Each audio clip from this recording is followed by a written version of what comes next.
Hey guys, tonight we dive into the swirling golden depths of Cleopatra's exotic drinks, where you can almost taste the honeyed tang of her royal concoctions as the Nile breeze brushes your cheeks. Imagine yourself lounging on a plush throne, a goblet in hand, the air thick with the hum of servants and the faint clink of amphory. Yes, you're sipping something weird, maybe a mix of fermented dates and lotus petals, and you probably won't survive this if you chug it too fast. History paints her as the ultimate seductress, but her drink menu? That's where the real magic, or madness, lies. So, before you get comfortable, take a moment to like the video and subscribe, but only if you genuinely enjoy what I do here. Drop your location and local time below. I'd love to know where you're drifting off tonight. Now, dim the lights, maybe turn on a fan for that soft background hum, and let's ease into tonight's journey together. You sit there, the goblet cool against your palm, and take a tentative sip. The first taste hits like a warm wave, sweet, yes, but with an earthy undertone that makes you wonder if the Nile itself got blended in. Mainstream history tells us Cleopatra ruled Egypt with an iron will, her alliances with Rome secured by charm and strategy, not just her famous lovers. But this drink? It's a quirky little secret. Some say she mixed in crocodile tears for a salty kick, a fringe tidbit that sounds crazy until you realize ancient Egyptians revered those scaly beasts. You swirl it again, the liquid catching the torchlight, and chuckle. Maybe she spiked it with a dash of humor too. The texture's odd, almost syrupy, and you can't help but imagine her giggling as she watched guests squirm. Historians still argue whether these drinks were for pleasure or some ritualistic boost. Were they aphrodisiacs or just fancy hangover starters? You lean back, the throne creaking softly, and picture her testing recipes late at night, a queen-turned-mad chemist. A modern aside, this feels like a cocktail night gone wrong at your local bar, but with better jewelry. The second sip burns a little and you smirk. Yep, she's got you hooked. The room dims in your mind, the hum of the fan blending with distant harp strings, and you drift, wondering if she'd approve of your sleepy approval. Another gulp, and you're picturing the palace kitchens, bustling with slaves grinding spices, cinnamon maybe, or that wild cardamom she loved. It's a sensory overload, the scent of crushed herbs mingling with the damp stone walls. Here's a light joke. If this drink were on Uber Eats, it'd come with a warning label, and a crown. You shift, the throne's velvet soothing your back, and recall how she used these brews to impress Caesar, a fact that sticks with you as the flavors linger. The quirky bit about crocodile tears resurfaces, making you grin. Imagine the logistics of milking those jaws. And that debate about rituals? It lingers too, a puzzle you'll ponder as you fade. The night deepens and you're swaying slightly, the drink working its drowsy magic. A second joke slips in. Cleopatra's bartender must have been the original mixologist with a death wish. You hear a faint splash, maybe the Nile lapping outside, and feel the weight of her world settling on you. The mainstream fact of her political savvy ties it all together, her drink's a tool in that game. A third laugh. If you spilled this, she'd probably tax you for it. You sink deeper, the goblet empty now, the fans hum your lullaby, and her exotic legacy wraps around you like a warm cloak. You find yourself drifting from the throne room to the banks of the Nile, where you feast amid ancient river splendor, the air alive with the scent of roasting duck and the rhythmic splash of oars. The banquet stretches before you, a long table laden with platters under a canopy of swaying palms, the water glinting like liquid gold in the sunset. Your fingers brush a warm loaf of bread, still steaming from the oven, and you tear into it, the crunch echoing softly as servants glide by with jugs of wine. Remember that crocodile dung sunscreen from her drinks? Well, it's back in spirit here, a quirky nod to how they protected their skin under this relentless sun. You settle into a cushioned seat, the fabric cool against your back, and let the feast unfold. Mainstream history marks the Nile as Egypt's lifeblood, its floods feeding the granaries that sustained Cleopatra's reign, and you can taste that abundance in every bite. The duck's rich flavor melts on your tongue, paired with a tangy fig sauce that makes you hum in approval. But here's the fringe twist. Some whisper the cook's tossed in lotus petals, not just for flavor but to keep guests drowsy, a subtle power play. You chuckle at the thought, imagining her smirking as nobles nodded off mid-meal. The scene's a sensory delight, the faint creak of wooden boats, the chatter of guests, and the warm breeze carrying hints of myrrh. A modern aside, this beats your takeout pizza night, hands down, though you'd miss the delivery app. You reach for a grape cluster, popping one into your mouth, the burst of sweetness pulling you deeper into the moment. Historians still argue whether these banquets were pure indulgence or strategic diplomacy. Were they to woo allies or just show off? You lean back, the chair groaning slightly, and picture her orchestrating it all, a queen with a flair for drama. A light joke. If this feast had a Yelp review, it'd be 5 stars for food, 0 for waking up. The river's gentle lap mixes with the fan's hum back home, and you feel your eyelids droop as a servant refills your cup. Another bite of duck, and you're lost in the preparation. Slaves turning spits over open fires, the smoke curling upward into the twilight. The quirky lotus petal idea resurfaces, making you grin. Maybe it's why you're so sleepy already. The mainstream fact of the Nile's fertility grounds you. Its water's a silent partner in this lavish spread. A second joke. Cleopatra's chefs probably had to sign NDAs to keep these recipes secret. You shift, the cushion molding to you, and hear a distant laugh from the table, a noble snooze breaking the silence. The sensory details pile up, the sticky sweetness of honey dates, the cool touch of a goblet refilled with wine. You're swaying now, the feast blurring into a dreamlike haze, and a third laugh escapes. Bet those lotus petals came with a sleep at your own risk tag. The debate about diplomacy lingers, a soft puzzle as you chew on a figure. The river's murmur blends with your fan, and you picture Cleopatra watching, her eyes sharp despite the drowsy air. The quirky crocodile connection ties back, a silly thread in this rich tapestry, and you sink further, the banquet's warmth wrapping you like a blanket. The night deepens and you're adrift, the flavors and sounds lulling you towards sleep. You glide from the banquet's warmth to the heart of the palace, where you inhale her intoxicating scent blends, the air thick with the heady mix of myrrh and rose petals. You stand in a dimly lit chamber, the stone walls cool against your fingertips as a servant waves a censer, releasing curls of fragrant smoke that dance around you. The aroma clings to your skin, a royal perfume crafted to mesmerize, and you can't help but smirk. Remember that crocodile dung sunscreen? It's outdone here by ingredients far less reptilian but just as wild. Your chest rises with each breath, the scent pulling you deeper into Cleopatra's world, a sensory cocoon that's hard to escape. Mainstream history credits her with using perfume as a weapon of charm, seducing Mark Antony with every whiff, a tactic as potent as her political moves. You lean closer to a marble table where jars of amber oil glint, and dab a drop on your wrist. Suddenly you're the star of your own ancient rom-com. The quirky tidbit? Some say she added crushed pearls for a shimmering effect, a lavish touch that sounds like a jeweler's prank.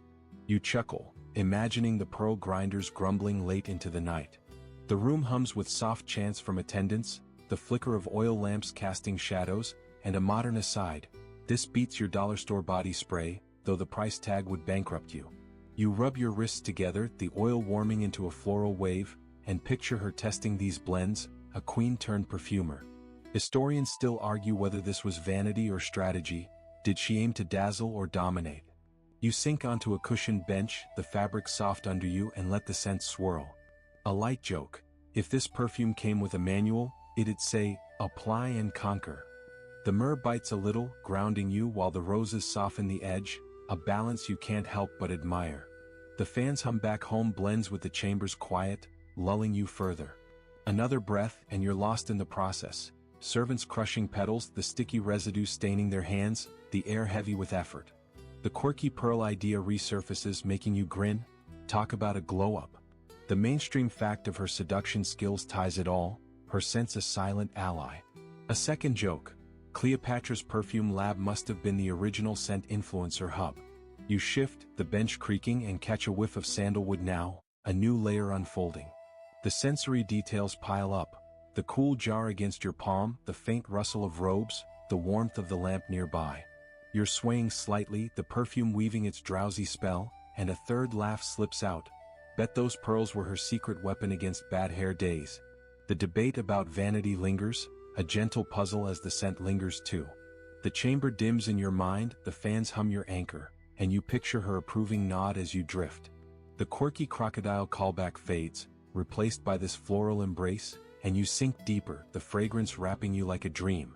The night thickens and you're adrift, the intoxicating blend guiding you towards sleep. You ease out of the perfumed chamber and step into her luxurious tub rituals, where you soak in warm waters infused with milk and honey, the steam rising like a soft veil around you.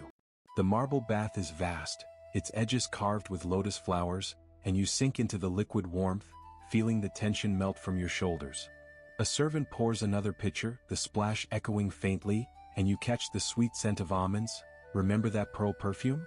It's outdone here by this creamy indulgence, a quirky twist that makes you wonder about her skincare secrets.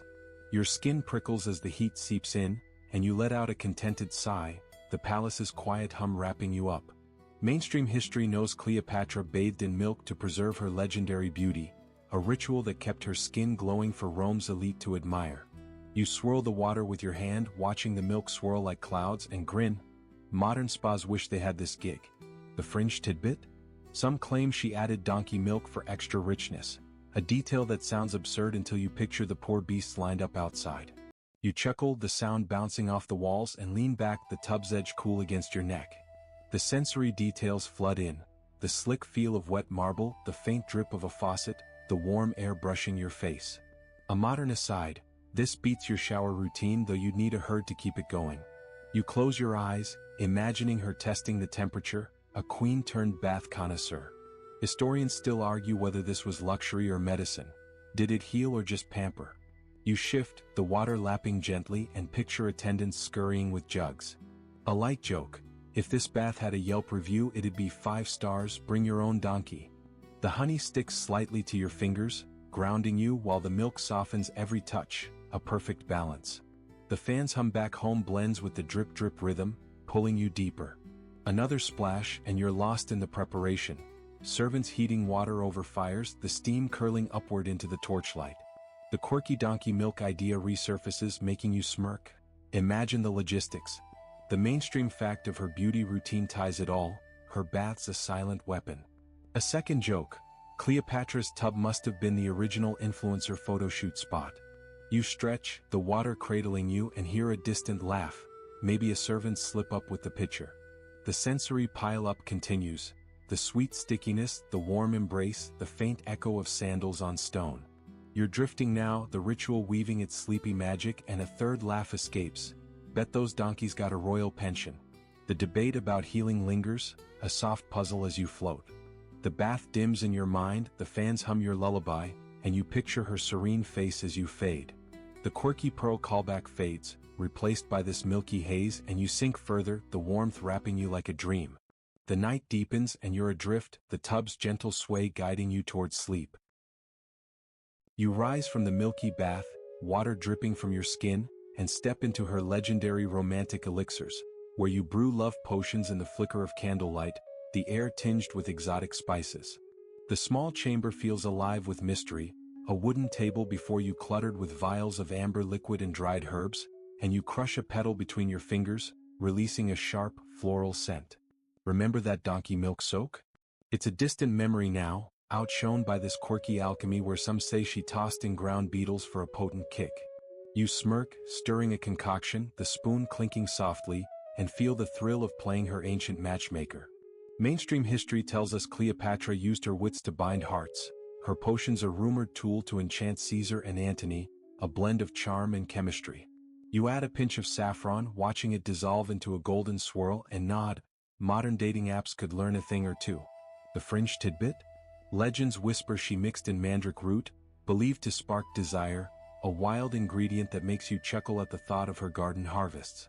The room hums with the crackle of candles, the warm wax scent mingling with your brew, and a modern aside: this beats your coffee maker, though the side effects might be spicier.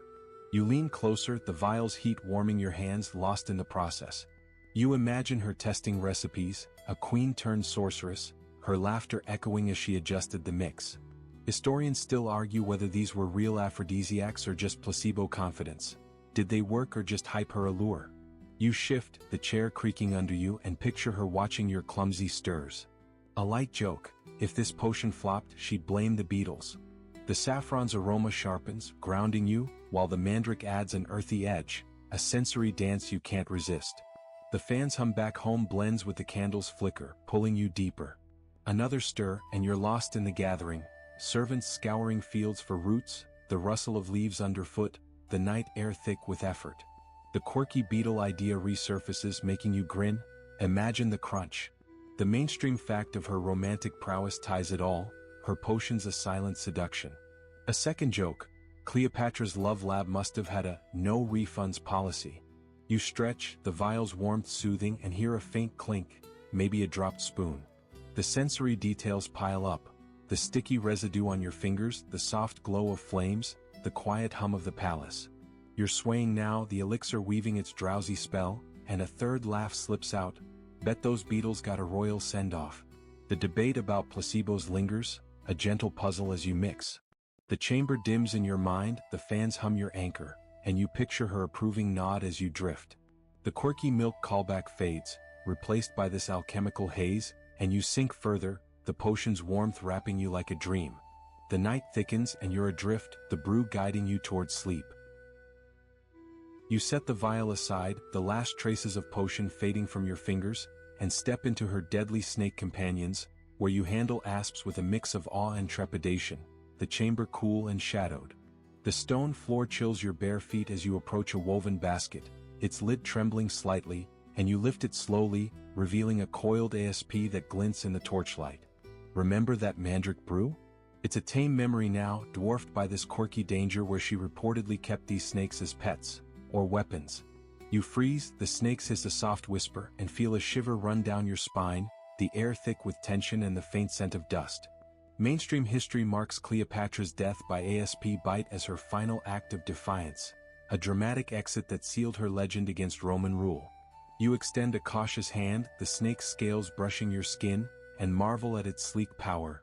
Modern zoos would charge a fortune for this thrill. The fringe tidbit? Some say she trained them to strike on command, a wild claim that makes you chuckle, picturing her as a snake whisperer in a toga. The room hums with the faint rustle of straw, the torches flicker casting dancing shadows, and a modern aside, this beats your pet goldfish though the vet bills would be lethal. You step back, heart pounding, lost in the moment. You imagine her stroking these asps, a queen turned reptile tamer, her voice low as she cooed to them. Historians still argue whether the ASP story is fact or myth. Did she die this way or was it a cover-up? You lean against the wall, the cool stone grounding you, and picture her watching your shaky handling. A light joke, if this snake had a resume, it'd list royal assassin. The hiss softens, blending with the fans hum back home, pulling you deeper into a drowsy haze. Another glance and you're lost in the care, servants feeding mice, the scurry of tiny feet, the night air heavy with their work. The quirky training idea resurfaces, making you grin. Imagine the obedience classes. The mainstream fact of her defiant end ties it all, her snake's a symbol of control. A second joke, Cleopatra's snake pit must have been the original no pets allowed zone. You shift, the wall cool against your back, and hear a faint slither, maybe an escapee. The sensory details pile up, the dry straw underfoot, the warm torchlight, the quiet tension in the air. You're swaying now, the asp's presence weaving its sleepy spell, and a third laugh slips out. Bet those snakes got better snacks than you. The debate about her death lingers, a soft puzzle as you stand. The chamber dims in your mind, the fans hum your lullaby, and you picture her calm face as you fade. The quirky potion callback fades, replaced by this serpentine embrace, and you sink further, the hiss wrapping you like a dream. The night deepens and you're adrift, the snake's rhythm guiding you towards sleep. You step away from the hissing basket, the asp's memory fading, and find yourself crafting her dazzling gold treasures, where you shape jewelry in the glow of a workshop's forge, the air warm with molten metal. The wooden bench creaks under you as you hold a delicate hammer, tapping a thin gold sheet into a bracelet, the clink echoing softly in the dim room. Remember that trained ASP? It's a distant thrill now, outshone by this quirky craft where some say she embedded rare gems from Nubia for extra dazzle.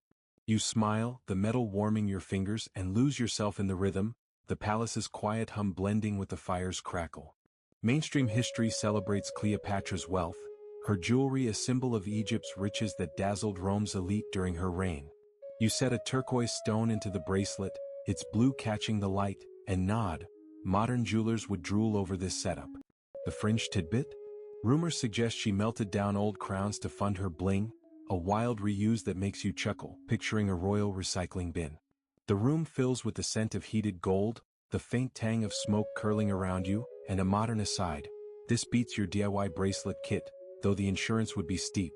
You lean closer, the forge's heat kissing your face, lost in the craft. You imagine her overseeing this, a queen-turned-artisan, her sharp eyes approving each piece. Historians still argue whether this jewelry was status or strategy, did it by loyalty or just flex her power. You shift, the bench groaning, and picture her wearing your creation, a gleam in her eye. A light joke: if this workshop had a union, they'd demand hazard pay for the heat. The turquoise cools under your touch, grounding you, while the gold sheen adds a regal touch, a sensory delight. The fan's hum back home blends with the forge's pulse, pulling you deeper. Another tap, and you're lost in the gathering. Miners hauling gems, the clatter of carts, the night air thick with dust and ambition. The quirky crown-melting idea resurfaces, making you grin. Imagine the scrap heap. The mainstream fact of her wealth ties it all, her treasure's a silent statement. A second joke: Cleopatra's jewelry box must have been the original influencer closet. You stretch, the hammer resting, and hear a faint clang, maybe a dropped tool. The sensory details pile up: the warm metal against your skin, the soft glow of embers, the quiet focus in the air. You're swaying now, the craft weaving its drowsy spell, and a third laugh slips out. Bet those gems came with a handle with royalty tag. The debate about strategy lingers, a gentle puzzle as you work. The workshop dims in your mind, the fans hum your anchor, and you picture her nod of approval as you drift. The quirky snake callback fades, replaced by this golden haze, and you sink further, the clink wrapping you like a dream. The night deepens and you're adrift, the forge's rhythm guiding you towards sleep. You set the hammer down, the last gold bracelet cooling, and step into her late-night strategies, where you advise in midnight council talks, the chamber lit by flickering oil lamps. The heavy wooden table before you is strewn with scrolls, the papyrus crinkling under your fingers as you lean forward, the air thick with the scent of ink and tension. Remember that melted crown jewelry? It's a faint glitter now, outshone by this quirky scene where some say she consulted astrologers under moonlight for edge.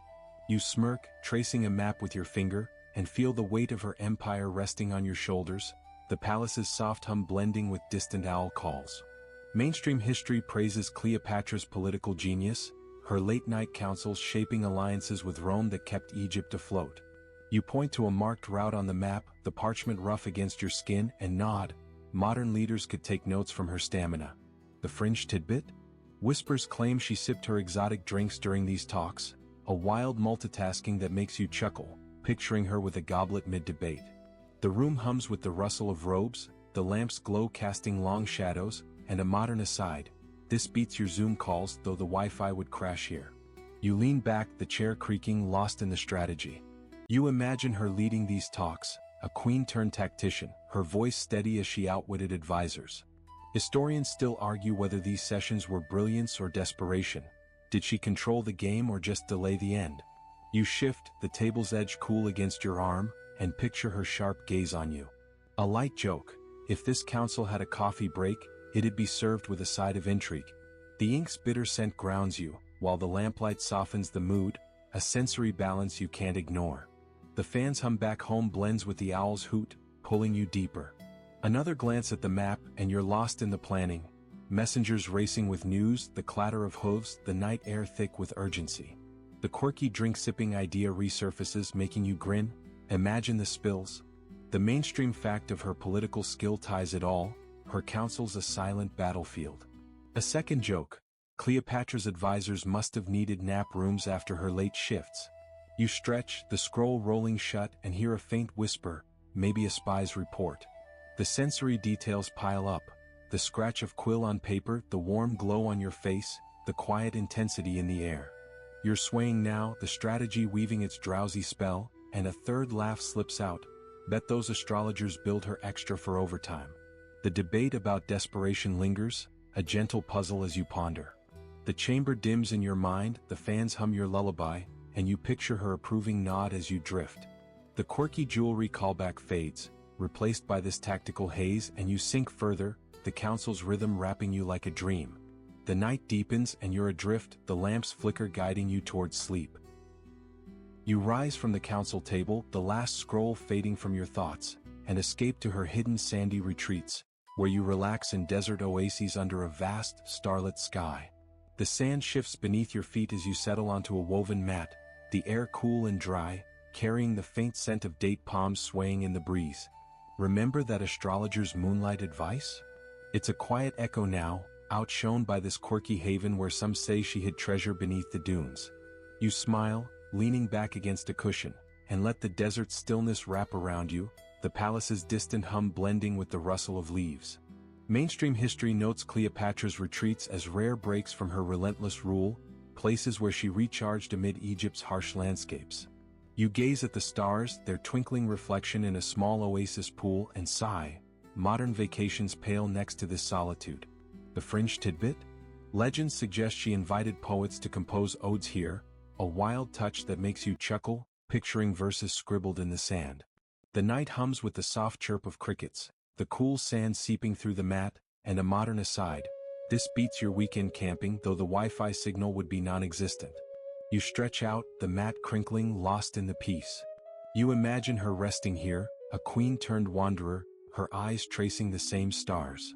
Historians still argue whether these escapes were rest or strategy. Did she plot or simply unwind? You shift, the sand molding to you, and picture her silhouette against the horizon. A light joke. If this oasis had a Yelp review, it'd be 5 stars, bring your own camel. The palm scent grounds you while the starlight softens the night, a sensory balance you can't resist. The fan's hum back home blends with the cricket song, pulling you deeper. Another breath and you're lost in the journey, caravans crossing dunes, the creak of wheels, the air thick with dust and hope. The quirky treasure-hiding idea resurfaces, making you grin. Imagine the treasure hunts. The mainstream fact of her rare breaks ties it all, her retreats a silent refuge. A second joke. Cleopatra's oasis must have been the original off-grid getaway. You roll onto your side, the mat rustling, and hear a faint ripple, maybe the oasis stirring. The sensory details pile up, the cool sand against your cheek, the warm breeze on your skin, the quiet vastness overhead. You're swaying now, the desert weaving its drowsy spell, and a third laugh slips out. Bet those poets charged per stanza. The debate about plotting lingers, a gentle puzzle as you relax. The retreat dims in your mind, the fans hum your anchor, and you picture her peaceful gaze as you drift. The quirky council callback fades, replaced by this sandy haze, and you sink further, the stars wrapping you like a dream. The night deepens and you're adrift, the oasis's rhythm guiding you towards sleep. You leave the oasis's quiet embrace, the stars fading from your vision, and stumble into her lavish dining disasters, where you laugh at royal feasts gone hilariously awry, the banquet hall buzzing with chaos. The long table before you is a mess, overturned goblets, a spilled platter of figs, and a servant scrambling with a broom. As you sit on a wobbly chair, the wood creaking under your weight. Remember that hidden treasure under the dunes? It's a distant gleam now, outshone by this quirky fiasco where some say a camel crashed a feast, knocking over the wine. You chuckle, wiping a sticky drop from your hand, and let the absurdity wash over you, the palace's soft hum blending with the clatter of cleanup. Mainstream history records Cleopatra's feasts as grand displays of wealth, impressing allies with opulence despite occasional hiccups. You grab a salvaged grape, popping it into your mouth, and grin. Modern catering would cringe at this scene. The fringe tidbit? Rumors suggest a chef once served a live eel by mistake, a wild blunder that makes you laugh, picturing the slithering chaos. The hall hums with the shouts of servants, the scent of spilled wine sharp in the air, and a modern aside. This beats your family dinners, though the cleanup crew would quit. You lean back, the chair wobbling, lost in the mess.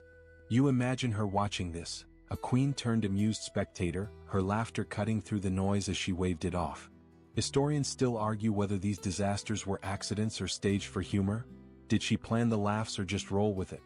You shift, the table's edge sticky against your arm, and picture her smirking at the eel escape. A light joke. If this feast had a refund policy, it'd be sorry, no returns on live seafood. The wine's tang grounds you while the fig's sweetness lingers, a sensory clash you can't ignore. The fan's hum back home blends with the hall's bustle, pulling you deeper. Another glance and you're lost in the prep. Cooks juggling platters, the clank of pots, the air thick with panic and spices. The quirky camel crash idea resurfaces, making you grin. Imagine the hoof prints. The mainstream fact of her lavish feasts ties it all, her dinner's a silent stage. A second joke. Cleopatra's kitchen must have been the original reality TV set. You stretch, the chair steadying, and hear a faint splash, maybe more wine lost. The sensory details pile up: the sticky floor underfoot, the warm glow of lamps, the frantic energy in the air. You're swaying now, the disaster weaving its drowsy spell, and a third laugh slips out. Bet that eel got a promotion. The debate about staging lingers, a gentle puzzle as you sit. The hall dims in your mind, the fans hum your lullaby, and you picture her amused glance as you drift. The quirky oasis callback fades, replaced by this chaotic haze, and you sink further, the clatter wrapping you like a dream. The night deepens and you're adrift, the feast's rhythm guiding you towards sleep.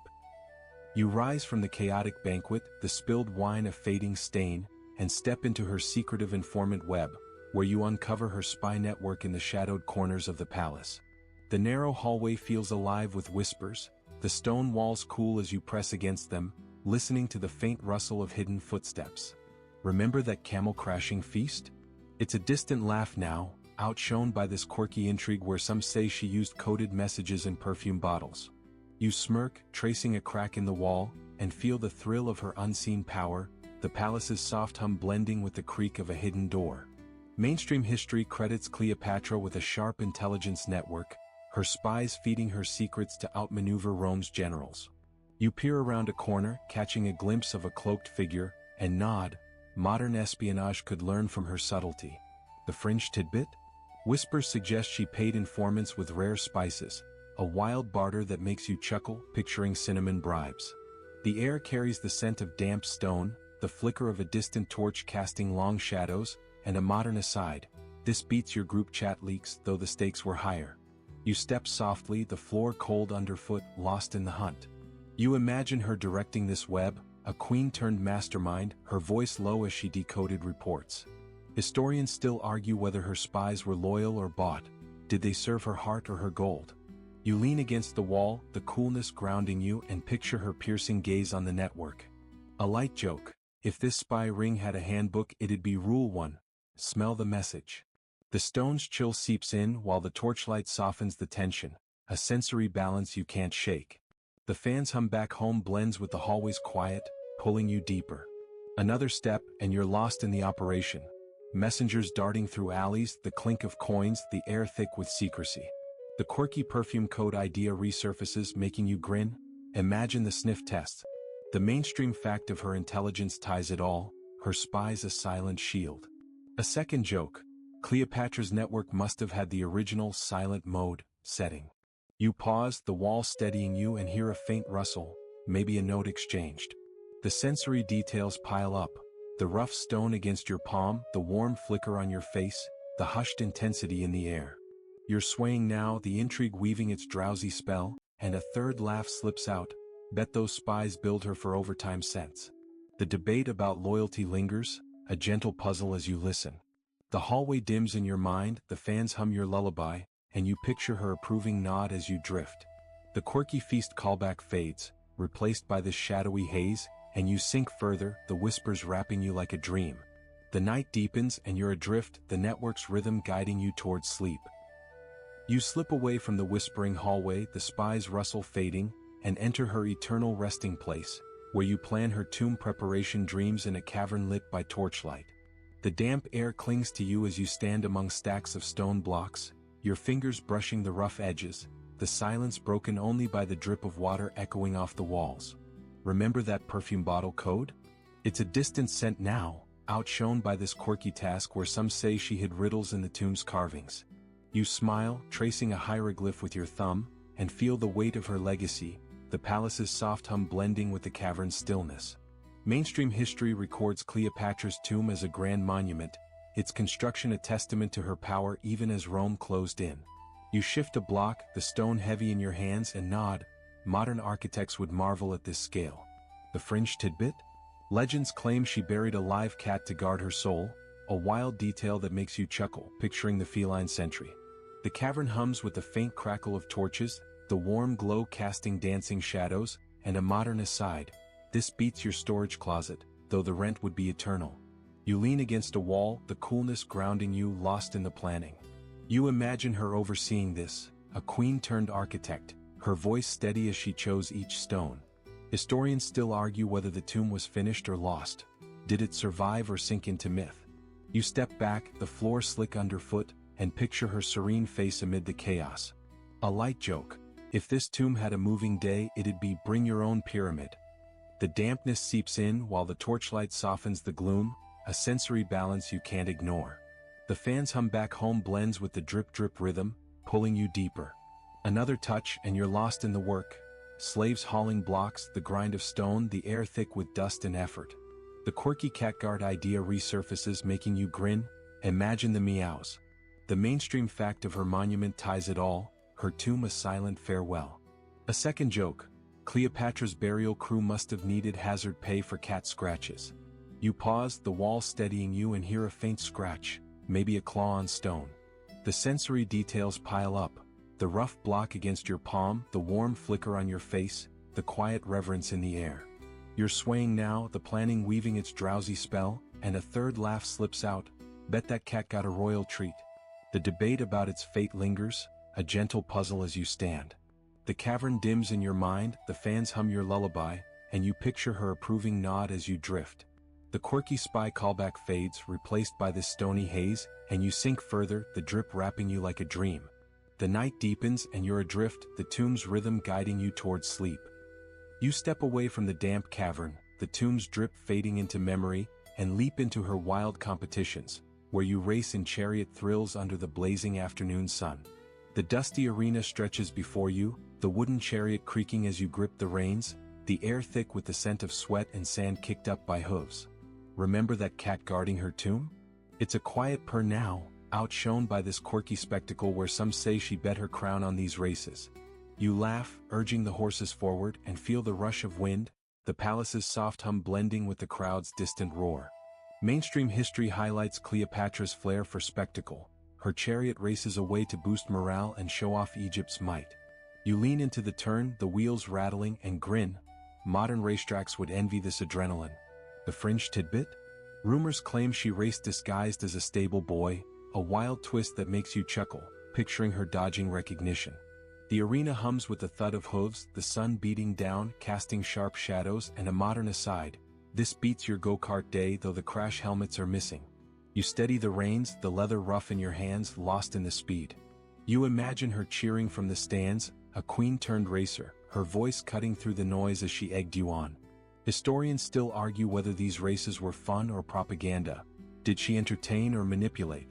You shift, the chariot swaying, and picture her triumphant wave at the finish. A light joke.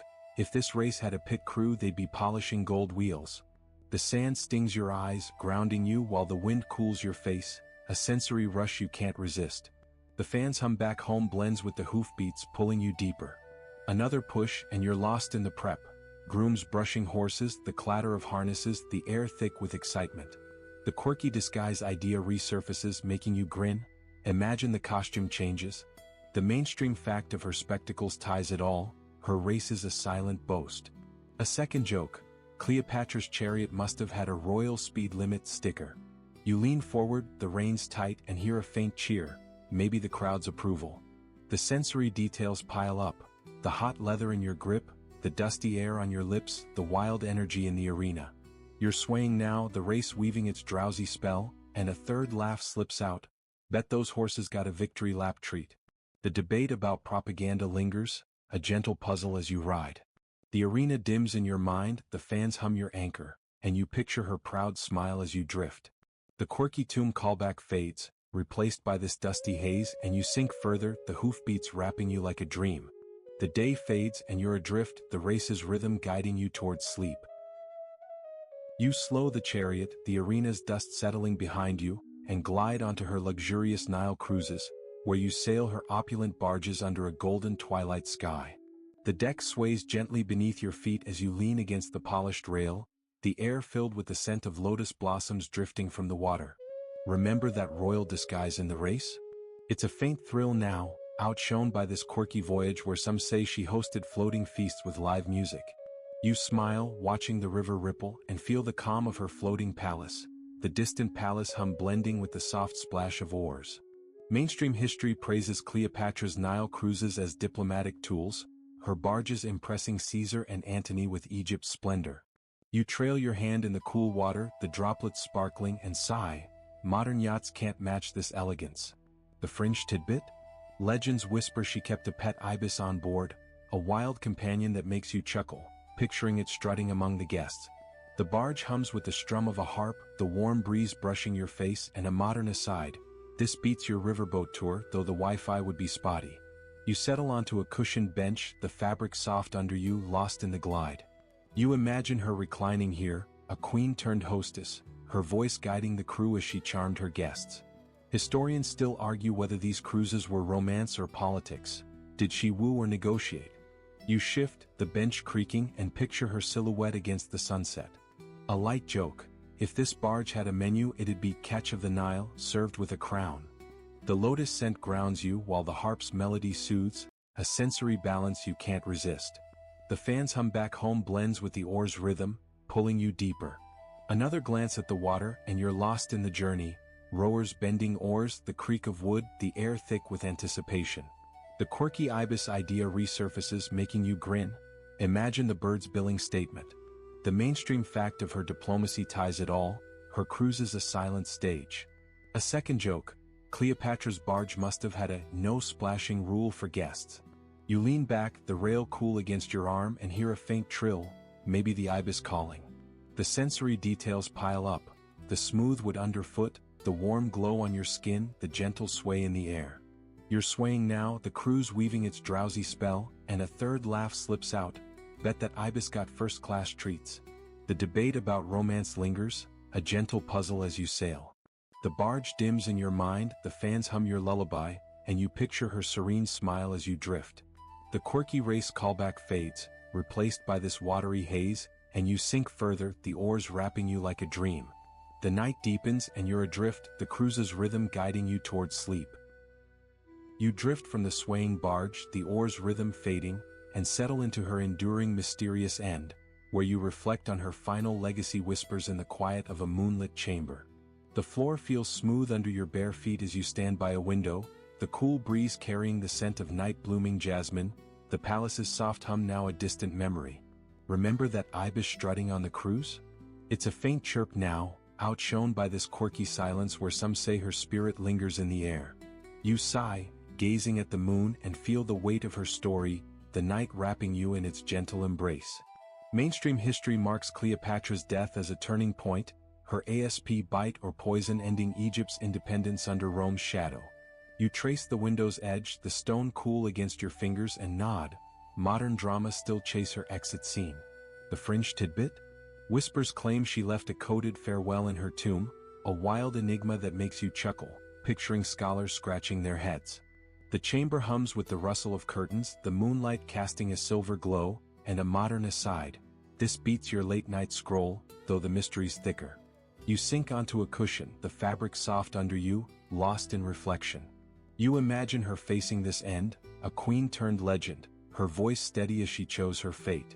Historians still argue whether it was suicide or murder. Did she escape or was she taken? You lean back, the cushion molding to you, and picture her calm resolve. A light joke: if this exit had a review, it'd be 5 stars, dramatic flair included. The jasmine scent grounds you while the moonlight soothes, a sensory balance you can't resist. The fan's hum back home blends with the curtain's sway, pulling you deeper. Another breath and you're lost in the aftermath. Mourners chanting, the clatter of coins, the air thick with grief and awe. The quirky coded farewell idea resurfaces, making you grin. Imagine the decoder ring. The mainstream fact of her end ties it all, her legacy a silent echo. A second joke: Cleopatra's ghost must have haunted the historians for fun. You close your eyes, the cushion steadying you, and hear a faint sigh, maybe the wind carrying her whisper. The sensory details pile up: the cool glass against your palm, the soft glow on your face, the quiet reverence in the air. You're swaying now, the legacy weaving its drowsy spell, and a third laugh slips out: bet her tomb cat guarded that code too. The debate about her death lingers, a gentle puzzle as you reflect. The chamber fades in your mind, the fans hum your lullaby, and you picture her final nod as you drift. The quirky cruise callback fades, replaced by this lunar haze, and you sink further, the whispers wrapping you like a dream. The night deepens and you're adrift, her rhythm guiding you towards sleep. As the moon climbs higher, the jasmine fades into a soft blur, and the chamber dissolves around you, leaving only the gentle hush of the night. Your breath slows, the world softening into a warm, endless quiet, where her story lingers like a distant lullaby. Rest easy now, wrapped in the peace she left behind, as the stars guide you into dreams with a whisper so faint it barely stirs the air. Sweet dreams flow over you, a tender embrace, carrying you far from the palace's echoes into a restful slumber.